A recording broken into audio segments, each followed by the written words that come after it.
আমার গল্প প্রিয় বন্ধুরা, কেমন আছো তোমরা? আশা করি ভালো আছো, আমিও ভালো আছি। তোমাদের মজা দিতে আমি আরও একটি মজার গল্প নিয়ে এসেছি। গল্পটি শুনলে তোমাদের রড দিয়ে ঝরনার মতো পানি বেরিয়ে আসবে। তো বুঝতেই পারতেছ গল্পটা কেমন ইন্টারেস্টিং হতে চলেছে, তাই দেরি না করে কানে হেডফোন পরে নাও। আর যারা আমার সাথে কথা বলতে চাও বা ইমো নাম্বার পেতে চাও, আমি ভিডিওর মধ্যে নাম্বার দিয়ে দেব, আপনারা ভিডিও কলে আমার সাথে মজা করতে পারবেন। চলো তবে আর দেরি না করে শুরু করা যাক। আমার মামা যখন রাতের শিফটে কাজে থাকতেন, তখন আমি আমার মামার বাড়িতে একা থাকার সুযোগ পেয়েছিলাম। মামি তখন ঘুমাচ্ছিল, একটি কালো পোশাক পরে।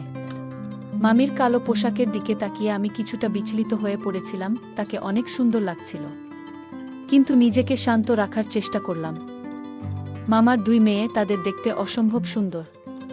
তারা আমার বয়সী, তারা আমাকে খুবই ভালোবাসত এবং আমাদের মধ্যে বন্ধুত্বপূর্ণ সম্পর্ক ছিল। একদিন রাতে মামি আমাকে তার রুমে ডাকল, তখন বাড়িতে মামা ছিল না। আমি মামির রুমে গিয়ে দেখি মামি আর তার দুই মেয়ে সেজে গুজে আমার জন্য অপেক্ষা করছিল।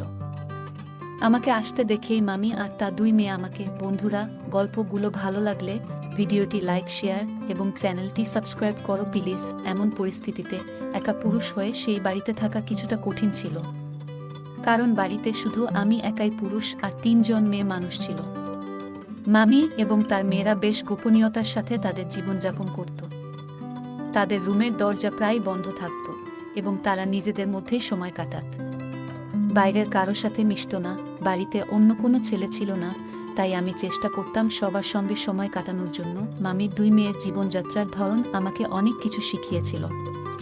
একবার মামি বলেছিলেন তারা নিজেরা সময় কাটাতে ভালোবাসে এবং নিজেদের মতো করে থাকতে পছন্দ করে। আমার মনে একটা প্রশ্ন জেগেছিল, কিন্তু মামি সবসময় তা হেসে এড়িয়ে যেতেন, যেন এর পেছনে কিছু রহস্যময় ছিল। এটা আমার জন্য একটা নতুন অভিজ্ঞতা ছিল। আমি প্রায়ই ভাবতাম, কেন মামি দুই মেয়ে তাদের রুমে এতটা সময় কাটায় এবং বাইরের জগতের সঙ্গে কম মেশে। যখন মামার নাইট শিফট শুরু হলো, আমি ধীরে ধীরে বুঝতে পারলাম কেন তারা 10 বছর বয়স থেকে তাদের রুমে বেশিরভাগ সময় কাটাচ্ছে। আমি আমার পরিবারের একমাত্র ছেলে ছিলাম, আর বাড়ির বাকিরা সবাই মহিলা হওয়ায় আমাকে অনেক গুরুত্ব দেওয়া হতো। ছোটবেলা থেকে আমি অনেক কিছু শিখতে শুরু করি, আর আমার বয়সের তুলনায় বেশ পরিপক্ক ছিলাম। তাই আমাকে অনেক দায়িত্ব দেওয়া হতো, যা আমাকে খুশি করত। আমার মামা যখন নতুন চাকরি পেলেন, তখন তিনি খুশি হয়ে মিষ্টি নিয়ে এলো। জানালেন যে তিনি রাতের শিফটে কাজ করবেন, আর সেই সময়টাতে মামি ও তার মেয়েরা বাসায় একা থাকবে। তখন আমার উপর একটা গুরুত্বপূর্ণ দায়িত্ব অর্পণ করা হলো, তাদের দেখাশোনার। আমি মামাকে আশ্বস্ত করে বললাম, চিন্তা করবেন না, আমি সব দায়িত্ব ভালোভাবে পালন করব। আমার কাজটা খুব একটা কঠিন ছিল না, শুধু মামার বাড়িতে রাতে থাকা। এতে করে আমার পরিবারের সদস্যরা আমার অনেক প্রশংসা করত। সবাই জানত যে আমি আমার মামার অনুপস্থিতিতে দায়িত্ব পালন করছি, তাই আমাকে সবাই সম্মান করত। তবে আমি জানতাম না যে এই দায়িত্ব পালন করা কতটা চ্যালেঞ্জিং হতে পারে, কারণ আমাকে 3 জন যুবতীর সঙ্গে এক ছাদের নিচে সময় কাটাতে হতো। তবু আমি মামাকে আশ্বস্ত করে বললাম, আপনার চিন্তা নেই, আমি ঠিকভাবে সব সামলাবো। আমার মা সবসময় বলতেন, সুনীল এখন বড় হয়ে গেছে।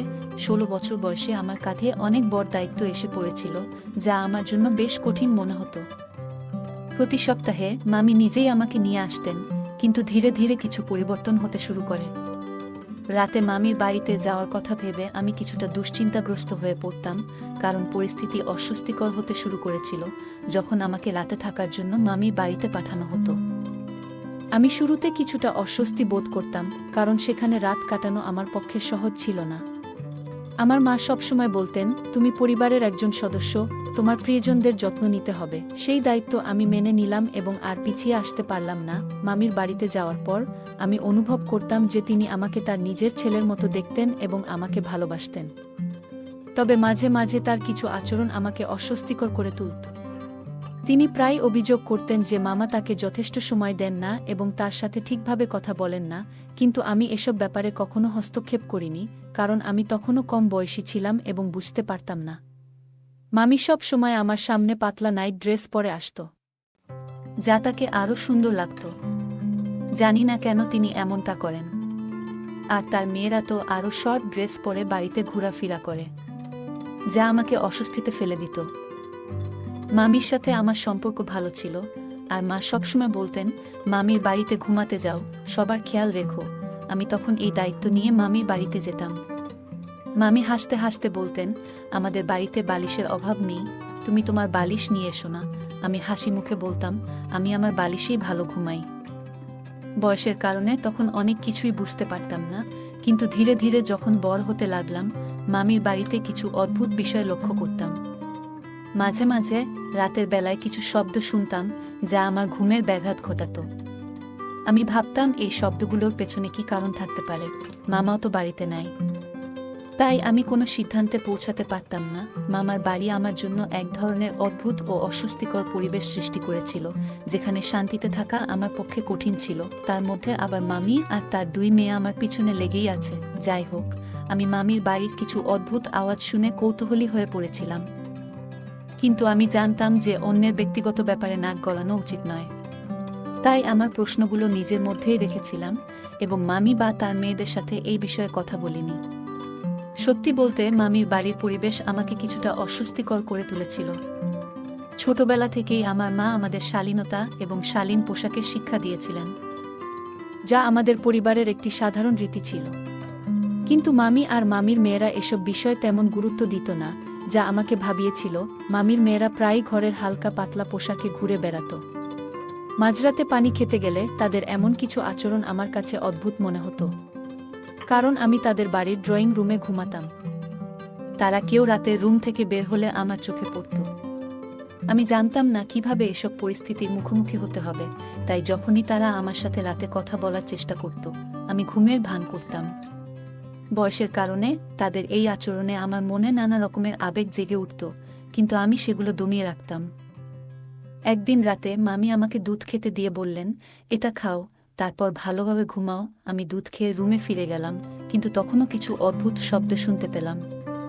ফ্যান বন্ধ করে দেওয়ার পর শব্দগুলো আরও পরিষ্কারভাবে শোনা যাচ্ছিল, যা আমাকে কিছুটা বিচলিত করে তুলল। আমি ভাবতে শুরু করলাম, এখানে কি ঘটছে। আমি তখন নিজেকে শান্ত করার জন্য একটু হাঁটাহাঁটি শুরু করলাম। অজান্তেই আমি মামি মেয়েদের রুমের কাছে চলে এলাম এবং দরজার কাছে থেমে গেলাম। শব্দগুলো মনোযোগ দিয়ে শুনে আবার কিছুটা ভয় পেয়ে গেলাম। এই পরিস্থিতি আমাকে চিন্তায় ফেলে দিল, কিন্তু আমি বুঝতে পারছিলাম না আসলে কি হচ্ছে। তখন আমি নিজেই সিদ্ধান্ত নিলাম যে এসব নিয়ে আর চিন্তা না করে শান্ত থাকতে হবে, কারণ ঘরের ভিতরে কিছু দেখা যাচ্ছিল না। পরের দিন সকালে আমি আমার মাকে বললাম যে মামির বাড়িতে সময় থাকা খুব একটা সহজ নয়। আমি মনে মনে ঠিক করেছিলাম, এরপর থেকে মামির বাড়িতে ঘুমাতে গেলে সবকিছু ঠিকঠাক থাকবে, পরিবারের সবাই শান্তিতে থাকবে এবং আমি নিজেও যেন স্বস্তিতে থাকতে পারি। হয়তোবা রাতে আমরা সবাই নিজেদের কাজ নিয়ে ব্যস্ত ছিলাম। যখন ঘুমানোর সময় এলো, তখন আমি মামির ঘরের দরজার কাছে গিয়ে দেখলাম তার বড় মেয়ে রুমি আমাকে সোফায় বসে থাকা দেখে কিছুটা চমকে গেল। সে আমাকে দেখে জিজ্ঞেস করল, তুমি এখনো জেগে আছো কেন? আমি বললাম, ঘুম আসছে না। আর তুমি কেন জেগে আছো? রুমি একটু থেমে বলল, আমি শুধু পানি খেতে এসেছি। তার কথায় কিছুটা অস্বস্তি টের পেলাম, কারণ রুমির মুখের ভাবটা যেন একদম আলাদা। আমি ভাবতে লাগলাম, সত্যিই কি সে শুধু পানি খেতে এসেছিল, নাকি আরও কিছু? আমি রুমে একটি জগ এবং গ্লাস নিয়ে গেলাম, কিন্তু রুমিকে রান্নাঘরে কিছুক্ষণ কাটাতে দেখে আমার কৌতূহল আরও বেড়ে গেল। রুমি রান্নাঘর থেকে একটি ছোট জিনিস হাতে নিয়ে বেরিয়ে এলো এবং যখন দেখল আমি তার দিকে তাকিয়ে আছি, তখন সে কিছুটা অস্বস্তি বোধ করল। তার এই আচরণে আমার মনে প্রশ্ন জাগল, সে কি লুকাতে চাইছে? রুমির মুখের ভাবটা যেন বলছিল সে কিছু লুকাতে চাইছে। সে ক্লান্ত মনে হচ্ছিল এবং তার হাঁটাচলায় এক ধরনের অন্যমনস্ক ভাব ছিল। আমি ভাবতে লাগলাম, রান্নাঘরে সে কি এমন কিছু পেয়েছিল যা তাকে এত অস্বস্তিতে ফেলল? তার এই অস্বাভাবিক আচরণ আমাকে ভাবিয়ে তুলল। রাতে এসব ভেবে আমি ঠিকমতো ঘুমাতেও পারলাম না। আর ভোরবেলা মা আমাকে জিজ্ঞেস করলেন, তুমি কেন এত অস্থির লাগছো? মাকে বললাম, মামার বাসায় রাতে ঠিকমতো ঘুমাতে পারিনি। মা বললেন, মামার বাসা তো আমাদের নিজের মতোই, কেন তুমি সেখানে অস্বস্তি বোধ করছো? আমি মাকে আর কিছু বলতে চাইলাম না, কারণ জানতাম এতে কোনো লাভ নেই। সামনে 6 দিন সময় আছে, আমাকে যেভাবেই হোক সেখানে গিয়ে থাকতে হবে। রাতে আমি আবার খেয়াল করলাম, ফ্যান বন্ধ করলেই আশেপাশে কিছু অদ্ভুত আওয়াজ শোনা যায়। আগের মতো সেই কণ্ঠগুলো আমার ঘুমে ব্যাঘাত ঘটাচ্ছিল, আর আমি ভাবছিলাম আসলে কি হচ্ছে। ফ্যান বন্ধ করে দিয়ে চেষ্টা করলাম, হয়তো এবার আমি ঠিকমতো আওয়াজের উৎসটা বুঝতে পারবো। রাতের অদ্ভুত আওয়াজগুলো আমাকে বেশ ভাবিয়ে তুলেছিল। কি হতে পারে এসবের পেছনে? আমি আমার মামির বাড়িতে যখন গিয়েছিলাম তখন এক অদ্ভুত পরিবেশ টের পেয়েছিলাম। কম্বল মুড়িয়ে শুয়ে থাকার সময় খেয়াল করলাম রুমি চুপচাপ ঘরের বাইরে উকি দিয়ে দেখল আমি ঘুমিয়ে আছি কিনা। কিছু না বুঝেই সে সিঁড়ি বেয়ে ছাদে উঠল। তার এই আচরণ আমাকে কৌতূহলী করল। তার ছাদে যাওয়ার পেছনে কি কোনো বিশেষ উদ্দেশ্য ছিল, নাকি আমাকে কিছু বোঝাতে চাচ্ছিল? আমি জানতাম মামির মেয়েরা যদি কিছু ভুল করে এর দায়ভার আমার উপর পড়বে। তাই ঠিক করলাম আমি সতর্ক থাকব। মামা আমাকে দায়িত্ব দিয়ে গেছেন, তাই এটা পালন করাও আমার কর্তব্য। পরের রাতে যখন রুমি আবার ছাদে গেল, আমি তার পিছু নিলাম। বারান্দায় গিয়ে যা দেখলাম তা দেখে আমি চমকে উঠলাম। রুমি কিছু একটা করছিল যেটা আমার নজর এড়িয়ে যাচ্ছিল না। আমি তার সামনে দাঁড়াতেই সে ভয় পেয়ে গেল এবং ছাদ থেকে তাড়াতাড়ি নেমে এলো। আমি তাকে প্রশ্ন করলাম, তুমি এখানে কি করছো? রুমি ভয়ে ভয়ে বলল, তুমি কে আমার কাজ নিয়ে প্রশ্ন করার? যা করছো সেটা করো। তার আচরণে আমি হতবাক হয়ে গেলাম। তখনই সে হঠাৎ আমার পায়ের কাছে পড়ে গেল এবং অনুরোধ করল, পাপাকে কিছু বলো না, তুমি কিছু জানো না। তার এই কথা শুনে আমি থমকে গেলাম। কি এমন হতে পারে যা সে এত লুকাতে চাচ্ছে? নিশার কথায় আমার কৌতূহল আরও বেড়ে গেল। এটা কি সত্যিই মামির সাথে কোনো সম্পর্কিত ব্যাপার, নাকি কিছু অন্যরকম? তার এভাবে অনুরোধ করাটা আমাকে আরও চিন্তায় ফেল, কিন্তু আমি কিছু না বলেই চুপ করে থাকলাম।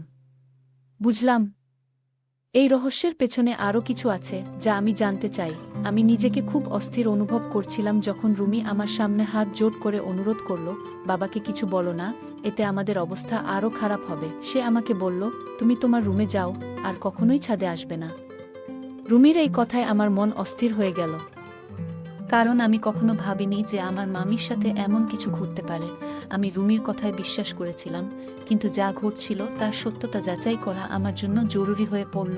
রাতের সেই ঘটনার পরদিন সকালে আমি বাসায় ফিরলাম, কিন্তু রুমির চিন্তায় সারাক্ষণ তাড়িত হতে থাকলাম।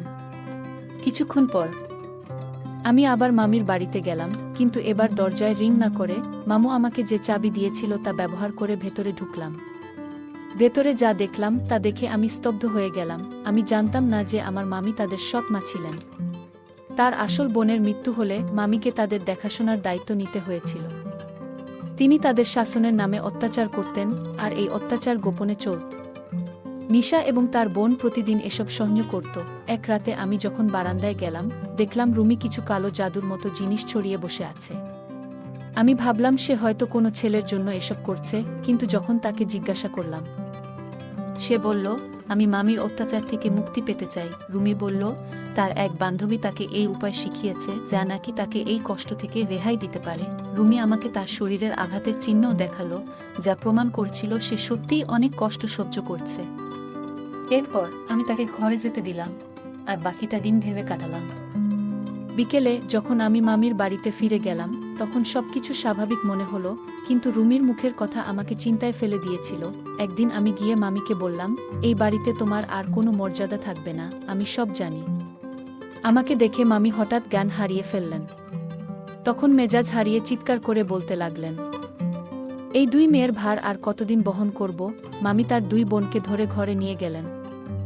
সন্ধ্যায় মামা বাড়ি ফিরলে আমি তাকে সবকিছু বললাম। তিনি মামিকে বললেন, তোমার সঙ্গে আর থাকা সম্ভব নয়, বাস্তবতা খুবই কঠিন। একজন সৎ মা কেমন হতে পারে তা আমরা অনেকেই জানি, কিন্তু যখন তিনি এতটা নিষ্ঠুর হয়ে ওঠেন যে নিজের মেয়েদেরও নির্যাতন করেন, তখন তা সত্যিই অমানবিক। এটা আমাদের সমাজের এক কঠিন বাস্তবতা যে অনেক সময় সৎ মায়েরা প্রথম স্ত্রীর সন্তানদের সাথে অন্যায় আচরণ করেন। শিশুরা কেবলমাত্র ভালোবাসারই পিপাসু, আর এই ভালোবাসার অভাব তাদের জন্য ভীষণ ক্ষতিকর হতে পারে। জীবনের যে কোনো পরিস্থিতিতে আমাদের আবেগ ও চিন্তাভাবনা নিয়ন্ত্রণ করা উচিত এবং অন্যের ব্যক্তিগত বিষয়ে সীমা লঙ্ঘন করা উচিত নয়। কারো গোপনীয়তা বা ব্যক্তিগত সমস্যায় হস্তক্ষেপ আমাদের জন্য ক্ষতিকর হতে পারে। তাই সঠিক ও ভুলের মধ্যে পার্থক্য বুঝতে শেখা উচিত, বিশেষ করে চ্যালেঞ্জিং পরিস্থিতিতে। এই গল্পটি আমাদের শেখায় কঠিন সময়ে ধৈর্য ধরে সঠিক সিদ্ধান্ত নেওয়া কতটা গুরুত্বপূর্ণ, এতে ভবিষ্যতের সমস্যাগুলি এড়ানো সম্ভব হয়। গল্পটা কেমন লাগলো জানাতে ভুলবে না। আরও মজার মজার রোমান্টিক গল্প শুনতে চাইলে ভিডিওটি লাইক, শেয়ার এবং চ্যানেলটি সাবস্ক্রাইব করতে এবং বেল আইকনটি ক্লিক করতে ভুলবে না। ধন্যবাদ। আমার গল্প প্রিয় বন্ধুরা, কেমন আছো তোমরা? আশা করি ভালো আছো, আমিও ভালো আছি। তোমাদের মজা দিতে আমি আরও একটি মজার গল্প নিয়ে এসেছি। গল্পটি শুনলে তোমাদের রড দিয়ে ঝরনার মতো পানি বেরিয়ে আসবে। তো বুঝতেই পারতেছ গল্পটা কেমন ইন্টারেস্টিং হতে চলেছে, তাই দেরি না করে কানে হেডফোন পরে নাও। আর যারা আমার সাথে কথা বলতে চাও বা ইমো নাম্বার পেতে চাও, আমি ভিডিওর মধ্যে নাম্বার দিয়ে দেব, আপনারা ভিডিও কলে আমার সাথে মজা করতে পারবেন। চলো তবে আর দেরি না করে শুরু করা যাক।